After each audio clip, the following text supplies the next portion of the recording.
everyone, I hope you're doing well. Thank you so much for watching and subscribing. And if you're not subscribed, I would love for you to do so. And remember to hit the notification bell so you don't miss any videos. So today I will be reviewing Aqua Allegoria Flora Salvaggia.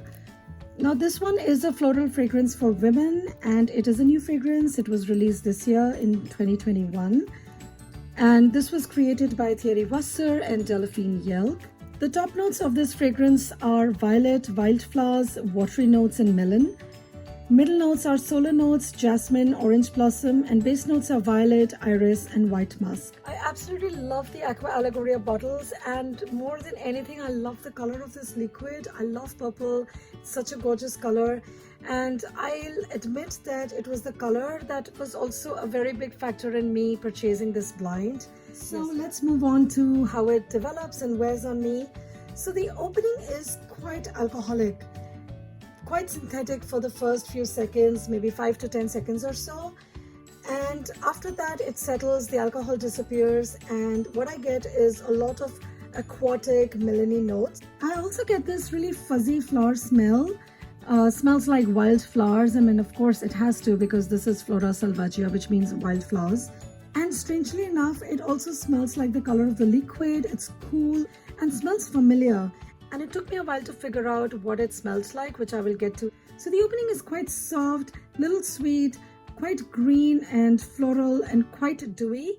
And it's quite feminine as well, quite musky also. I don't get any jasmine or orange blossom, but I do get melon, and I also get something that smells like cucumber. And about after maybe 20 to 30 minutes, I do get iris and violets.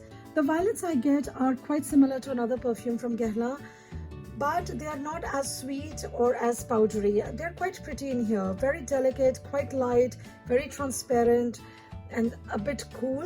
Moving on to longevity, sillage, and projection. It is pretty low to moderate in this one. I do get whiffs of it throughout the day on my clothes, but on my skin it's there for 3 to 4 hours.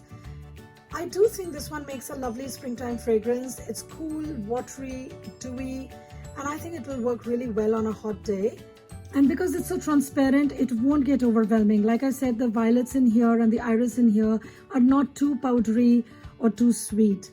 And I think the melon and the cucumbery note and also the wildflowers keep the sweetness of anything else that's going on in check.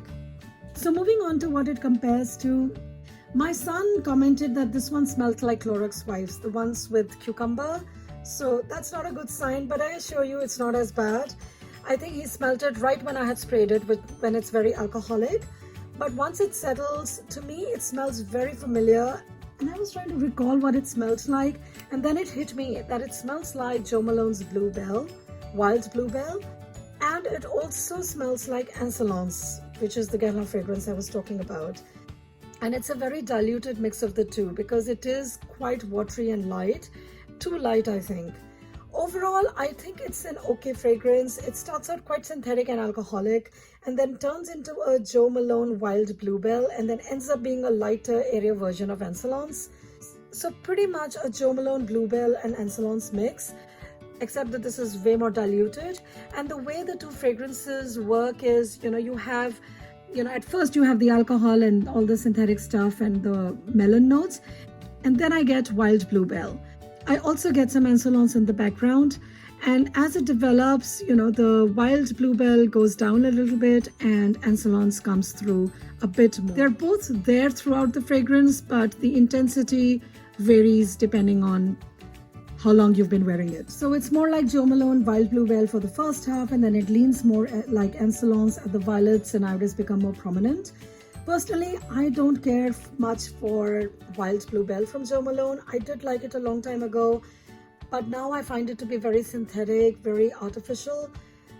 Insolence, on the other hand, I do love and enjoy. So, it's good that it's sort of like a mix and it's not too much like the Jo Malone.